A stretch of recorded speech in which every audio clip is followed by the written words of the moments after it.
Iran's newly elected president has reportedly urged the country's supreme leader to avoid a direct attack on Israel, warning that further escalation could devastate Iran's infrastructure and cripple the country's economy. Iran International reporting via multiple sources that the president's concerns include a fight that does ultimately bring about Iran's collapse. This comes as Israel is bracing for a major attack by Iran, whose leadership has vowed revenge for last week's assassination of Hamas leader Ismail Haniyeh in Tehran.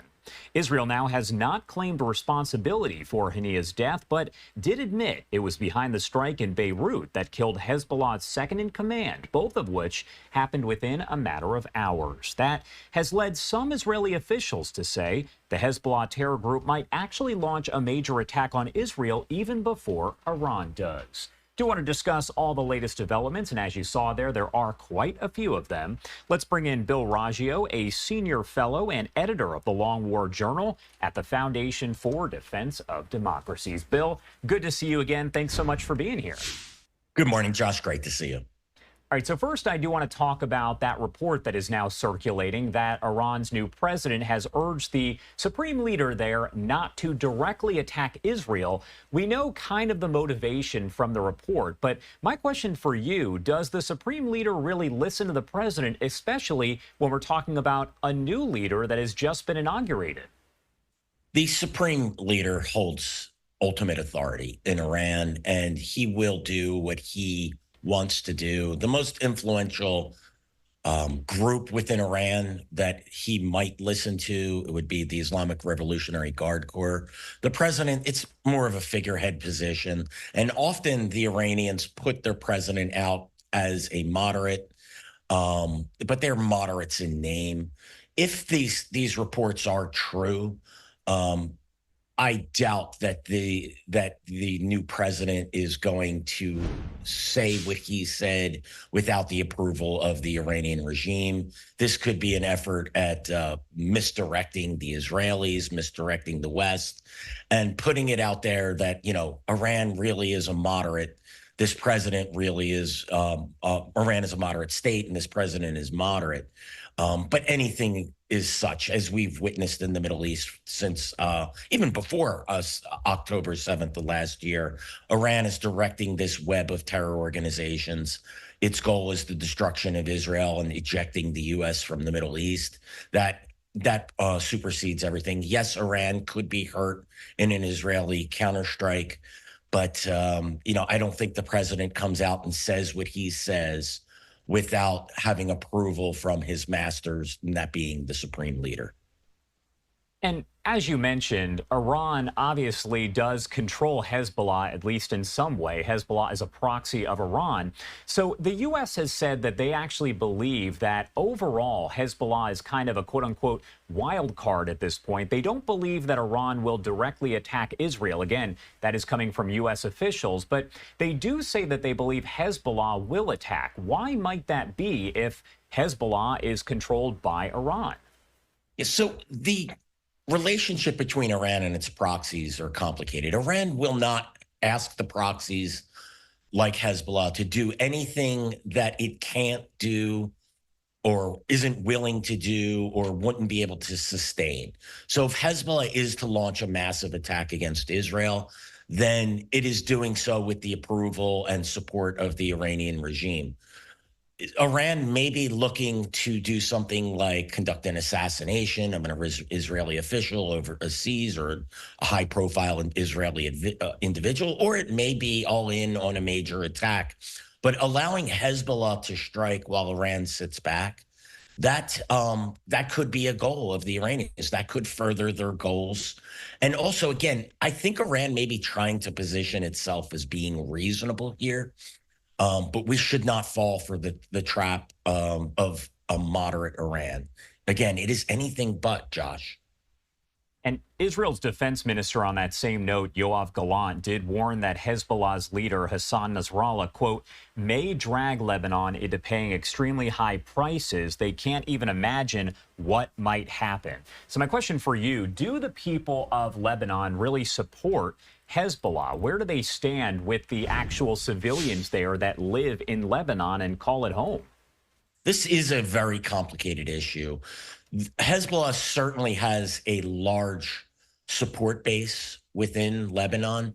And the reality is a lot of Lebanese, while they may not like Hezbollah, they also harbor animosity towards Israel.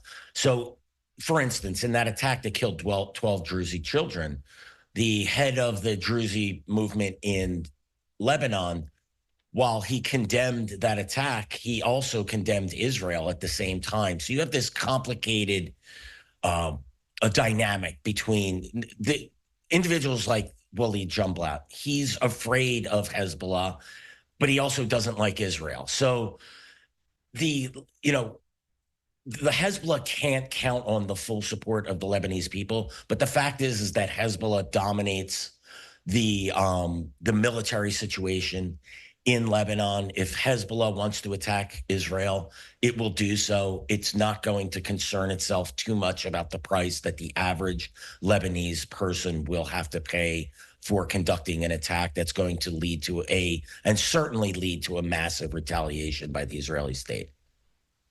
We know that there's been several calls, plenty of them, for preventing any kind of escalation there in the Middle East. We've heard the U.S. say that is what they are working to do.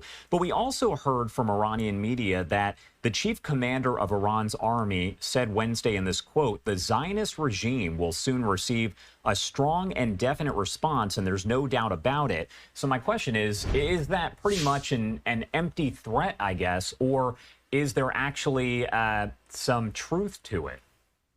I believe there's some truth to that, Josh. And the reason is look what we witnessed on October 7th of last year. It was a massive attack coordinated by Iran.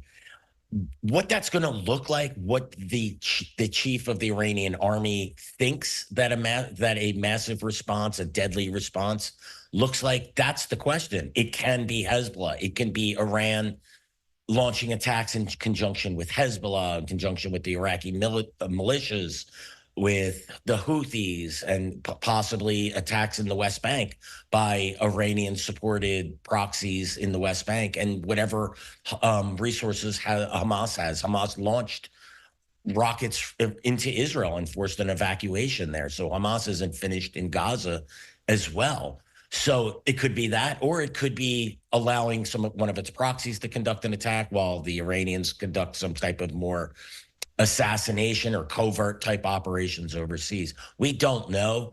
I think he believes that whatever the Iranians respond to will be massive.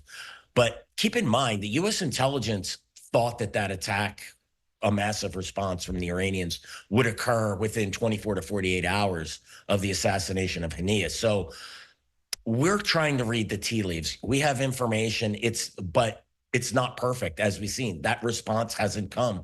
It's nearly a week later, and Israel is waiting for that response. The West is waiting for that response. One thing that stood out to a lot of national security experts that I've spoken to, several of them here, is that Iranian officials did urge civilian airlines to avoid certain airspace happening. It was earlier on this morning, so a few hours ago, for a period of about 3 hours. They said that this was going to be a, quote, military exercise. Is that a normal situation to have happen, or is that kind of out of the ordinary to say, hey, civilian airlines avoid this airspace for 3 hours? This is not ordinary, but given that Israel is at a time of war, this certainly may be ordinary under these conditions. This is also could be part of the Iranian strategy that we're looking at. The Israelis may have received information of a threat. It forces the Israelis to respond, to close down airspace. This imposes an economic cost on the Israelis. It instills fear. It keeps the Israelis reacting. That is actually part of the Iranian strategy, to keep the Israelis guessing, keep them on their back foot, waiting to respond. And it has a cumulative effect of degrading the perceptions of security amongst Israeli citizens. My last question for you. The White House, again, saying that the ceasefire hostage release deal has reached a, quote, final stage. But I feel as though we've been here probably a few times at this point. Are we actually any closer to any kind of deal, just based on what you know, what we've seen, than we were maybe just months ago? I don't have any information as to what makes the White House believe that they're close to a deal, but you're absolutely correct, Josh. We've heard this at least 6 times in the last 6 to 7 months. It seems like every other week we've turned the corner on a deal. I think we've turned the corner on that deal so many times. We've gone around the block several times. I don't believe that they're any closer, given the assassination of Haniyeh, the death of Mohammed Deif, the military commander in Hamas's military commander. I can't see how we're close. The Hamas demands a permanent ceasefire, and that is something the Israelis are not willing to give and can't afford to give. So this situation, I don't see how that the two parties are going to come to terms and settle on a ceasefire. We're approaching a year. We're 10 months since this attack occurred, and I just don't think that either party is ready for a ceasefire agreement. And then now you have Yahya Sinwar as the leader of Hamas. So, yeah, who knows what's going to happen. Bill Raggio, thank you so much for taking the time to join us here and break down the latest developments there out of the Middle East. Anything else you want to add about any of this before I let you go? Yeah, I think the promotion of Yahya Sinwar to lead Hamas, that's we've had a lot of senior Hamas leaders killed. If he wants to survive, the best thing he can do is try and reach a ceasefire. But the question there is can he cave in to the demands of the Israelis? Can he get all those hostages released? And can he dismantle Hamas? So if he's in a catch-22, if he's number one on Israel's list, but if he does cut a deal, that could cause problems within Hamas, and his future would be uncertain with them as well. So this will be interesting to watch to see how he navigates this difficult course for Hamas. For sure. Thank you, Bill, for taking the time to be here with us as always and provide some insight. We appreciate it. Always a pleasure, Josh. Thanks very much.